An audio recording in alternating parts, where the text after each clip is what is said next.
Our scripture this morning is from Exodus chapter 1, verses 8 through 22.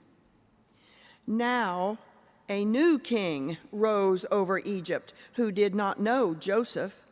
He said to his people, "Look, the Israelite people are more numerous and more powerful than we.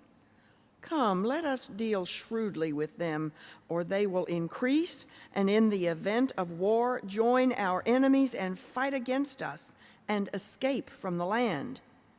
Therefore, they set taskmasters over them to oppress them with forced labor.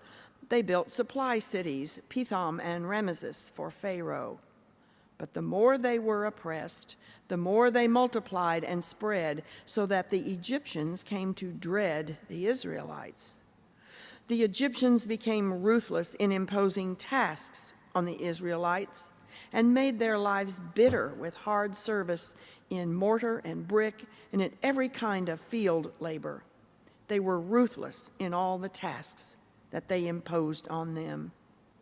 The king of Egypt said to the Hebrew midwives, one of whom was named Shiphrah and the other Puah, "When you act as midwives to the Hebrew women and see them on the birth stool, if it is a boy, kill him, but if it is a girl, she shall live." But the midwives feared God. They did not do as the king of Egypt commanded them, but they let the boys live. So the king of Egypt summoned the midwives and said to them, "Why have you done this and allowed the boys to live?" The midwives said to Pharaoh, "Because the Hebrew women are not like the Egyptian women, for they are vigorous and give birth before the midwife comes to them." So God dealt well with the midwives, and the people multiplied and became very strong. And because the midwives feared God, he gave them families. Then Pharaoh commanded all his people, "Every boy that is born to the Hebrews you shall throw into the Nile, but you shall let every girl live." The word of the Lord. 100 years ago this week, Harry Byrne walked onto the House floor of the Tennessee state capitol. Pinned to his jacket was a red rose, symbolizing that he sided with those who were against women having the right to vote. But tucked away inside his pocket was a 7-page letter from his mother. On the second page, written in pencil, she wrote these words: "Hurrah and vote for suffrage, and don't keep them in doubt." Guided by his mother's words, Byrne broke rank with those who wore red roses on their lapel. He instead voted with the yellow rose crowd, those who were championing for women's voices to be counted. And so, on that historic day, Byrne cast the deciding vote that was needed in order to grant women the right to vote. It was a moment that took a long time to come. Strong, persistent, and courageous women had marched, advocated, and pleaded for gender equality and justice at the voting booth. These women refused to be silenced by the establishment and by those power brokers who sought to suppress and quiet the voice of women through coercive control and political pandering. It isn't hard to imagine the wave of triumph that was felt for those who paved the way for progress in a world that can be cruel and unfair. And for as momentous as this day was, students of history will be quick to point out that it wasn't until the Voting Rights Act of 1965 that measures were taken to ensure the right to vote by all Americans, regardless of gender, race, or class. This movement was led by civil rights leaders like Fannie Lou Hamer, who passionately proclaimed, "Your freedom is shackled in chains to mine, and until I am free, you are not free either." By 1964, Hamer had helped 64,000 Black Americans to vote. We remember these voices who fought against ingrained systems of oppression, political precedent, and methods of power. In last week's sermon, Dr. Longbond cited a line that I often quote from a good friend. It goes like this: "Inheriting bias is inevitable, but holding on to it is a choice." Time and again, we find ourselves in places where we are confronted with who we are and the kind of people we long to be in the world. How will we speak in the moments that define us? What actions will we take when our choices have consequences, both for ourselves and for others? How will we respond when we're asked to go along with a system that isn't right, fair, or kind? Today's sermon text fits right alongside the stories of women who refused to go along with the voices of power that were bent on suppression. In the first chapter of Exodus, we are told that there's a new king, a new Pharaoh who's now in charge of Egypt. And no sooner do we learn of a shift in power, do we learn that this new Pharaoh didn't know Joseph. This is the narrative's not so subtle way of informing the reader that trouble is in the air and just around the corner. Not only does this new Pharaoh not know Joseph's story, but he also despises Joseph's people, the outsiders, the foreigners, and the strangers in his land. As has so often been the case in human history, the stronger the outsiders grow, the more those on the inside begin to become resentful, cruel, and hateful. And so the new Pharaoh decides he will destroy the Hebrew people. He will give them back-breaking work. He will literally and figuratively crush them. But even this was not enough. The more Pharaoh suppressed their voices, the louder and more numerous the Hebrew people became. As a result, Pharaoh will devise several genocidal schemes. When we pick up the text in Exodus chapter 1, verses 15 and 16, we read, "The king of Egypt said to the Hebrew midwives, one of whom was named Shiphrah and the other Puah, 'When you act as midwives to the Hebrew women and see them on the birth stool, if it is a boy, kill him. But if it is a girl, she shall live.'" Hebrew Bible scholar Will Gaffney gives an imaginative telling of the sequence of events that followed Pharaoh's command. She writes, "Shiphrah and Puah call all the birthing women to assemble, telling their overseers that they are passing on Pharaoh's instructions. One Egyptian lingers longer than the others. Puah shoos him out with the ancient womanist refrain, 'This is woman's business.' He leaves. Hundreds of women come to the place of Shiphrah's tent. Many bring daughters, granddaughters, and nieces whom they are apprenticing in the profession. Some are pregnant, others are nursing. It takes more than a day for everyone to gather, eat, and rest from their journeys. And there is talk, shop talk, women's words, shared experiences, and new techniques, herbs to stop bleeding, herbs to bring on labor, teas to increase milk production, ways to limit pregnancies. Finally, Shiphrah speaks. She tells them about Pharaoh's words. The women gasp. Some mutter, some shout. Some of the children are frightened. Shiphrah and Puah shush them and call for calm. Shiphrah begins to prophesy. "God has brought our people a mighty long way, and I don't believe that God has brought us this far to leave us. Do not fear this Pharaoh or his warriors, nor his war horses, nor his chariots. God will blow them away like smoke in the wind. In our days, before our eyes, God will break the back of Egypt and wash away its might. God will raise up one of our sons to lead us and all our children out of this house of slavery.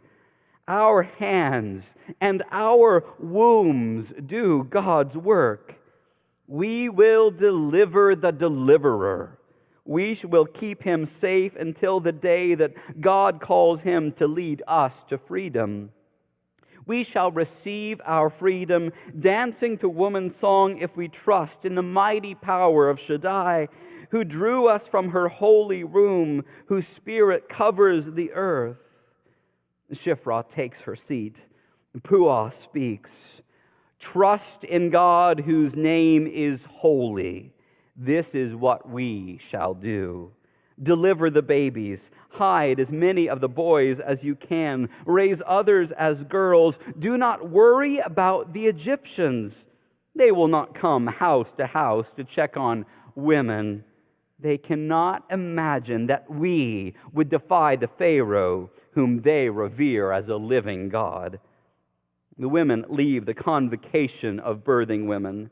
Days, weeks, and then months go by. Pharaoh is too busy to think about the Hebrew birthing women. Someone mentions that the Hebrew people are still growing in spite of the Pharaoh's commandment. He summons them back to explain themselves. Well, Gaffney's imaginative reconstruction ends here, but she does well to set the scene for the dramatic face-off that will soon occur between Pharaoh and these strong women who refuse to do his murderous bidding. As is so often the case in Scripture, all of the critical actions, in this case the life-saving actions of Shiphrah and Puah, take place within a single verse. All of their actions are summed up with these words from Exodus 1, verse 17. But the midwives feared God. They did not do as the king of Egypt commanded them, but they let the boys live. The next verse then details the result of their defiance. Listen again to verses 18 and 19. So the king of Egypt summoned the midwives and said to them, "Why have you done this and allowed the boys to live?" The midwives said to Pharaoh, "Because the Hebrew women are not like the Egyptian women, for they are vigorous and give birth before the midwife comes to them." By almost any reading, it becomes clear that the midwives don't only refuse to follow the Pharaoh's orders, but Shiphrah and Puah here tell the Pharaoh what seems to amount to a bizarre and absurd lie. What's fascinating about this fib is that the women use the Pharaoh's cultural bias against him. In Exodus 1, verse 19, the Hebrew word that's used in this text describes these women as brutish, like wild animals. The midwives exploit the Pharaoh's bias to achieve their desired goal. Throughout history, it's been common to reduce the humanity, value, and worth of your enemies by making them seem less than, likening those you despise to uncivilized creatures, rodents, and pests to be exterminated.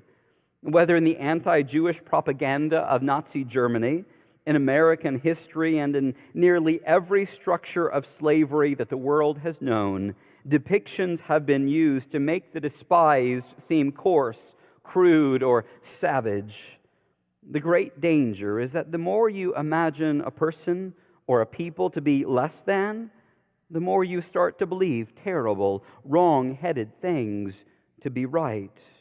And then, before you know it, you ease into becoming complicit in devastating schemes. Notice the genius of Shiphrah and Puah's response. They simply tell Pharaoh what he already believed to be true. The Hebrew women just aren't like the refined and civilized Egyptian women. These senior midwives report that the Hebrew babies just come out before the midwife can even arrive. They're lying, but they're telling a lie that will be believed because of the Pharaoh's pre-existing bias against the Hebrew people. Their actions and their lie to Pharaoh is a classic example of outright civil disobedience as a result of having a higher allegiance to God and neighbor. In a way, Shiphrah and Puah become the first deliverers in a book all about the deliverance of God's people. Through their subversive actions, They not only foil Pharaoh's attempt, but they also are involved in God making a way forward in and through human faithfulness and courage. Old Testament scholar Walter Brueggemann summarizes the scene by saying, quote, "We remember these two discreet, defiant, cunning, mothering agents. At great risk, they counter genocide. In so doing, they bear witness to the mothering power of God, whose will for life overrides the killing, and whose power for life is undeterred by the death dispensed by the powerful." End quote. On that day, so long ago, these women were motivated by faith in God and not fear of a bully. The Exodus passage celebrates their deeds, even their dishonesty, noting that good futures came to pass as a result of their resistance. By their courage, Shiphrah and Puah halted the evil that was in their power to prevent. Hebrew scholar Robert Alter writes that Shiphrah and Puah would have had to be supervisors of whole battalions of midwives. The language reminds me of the importance of coordinated, calculated, and strategic actions of faithfulness. This account reminds us of the gravity of faithful leaders doing what's right before God, even when the powerful are directing and dictating otherwise. We learn from Shiphrah and Puah lessons in courage, intelligence, and uncompromising faith. They led an uprising of strong women when life and faith were hanging in the balance. They made a future possible because they refused to be bullied by fears, threats, and abusive power. The Exodus narrative builds upon the faithful action of these midwives, making it clear that they played their timely part in delivering the children of God through the suffering and into a future of promise. It's against this backdrop that the suspense builds. Moses will soon come onto the scene, but the broader narrative has already been telling a story of the strong deliverers who will make a way forward when the odds are stacked against them. Eventually, God will raise up Moses to deliver the people out of the suffering and slavery of Egypt. Still, Exodus is keen to tell us right from the start that there were other faithful hands and courageous voices at work in delivering the people of God from their oppression. In applying this text to our lives, I've been struck this week by the fierce courage of Shiphrah and Puah to resist and stand up when the spotlight of history was turned on them. The line that was originally written about midwives, though often taken out of context, can be said about Shiphrah and Puah, quote, "Well-behaved women seldom make history," end quote. In preparing for today's sermon, I was struck by the fact that bravery and courage are not the same thing. Rebecca DeYoung writes about bravery in saying, "All the bravery in the world is mere gritted teeth." In Christian teaching and tradition, courage is premised on taking actions with love at the center. Or, as Augustine would argue, courage is readily bearing all things for the sake of the object loved. In our sermon text, Shiphrah and Puah are courageous because the love of God and neighbor is what motivates their resistance. They teach us the valuable lesson that we are a people of courage precisely when we are willing to take risks for those we love. Yale theologian Miroslav Volf has written about courage, the kind of courage needed in the ordinary situations of life. First, he suggests we need courage when we know the right judgment would imply a policy that would cost us something. Or he notes that courage is needed when people around us, family members, powers that be, everyone overwhelmingly support injustice.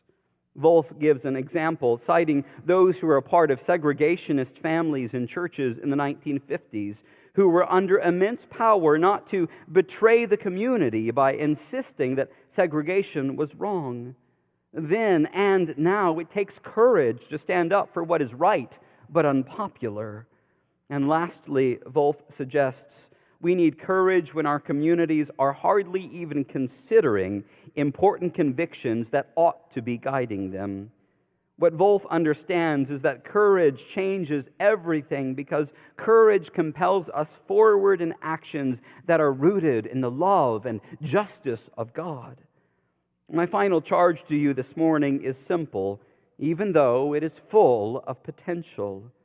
My friends, may you find the ordinary courage to act from love for the sake of God and neighbor.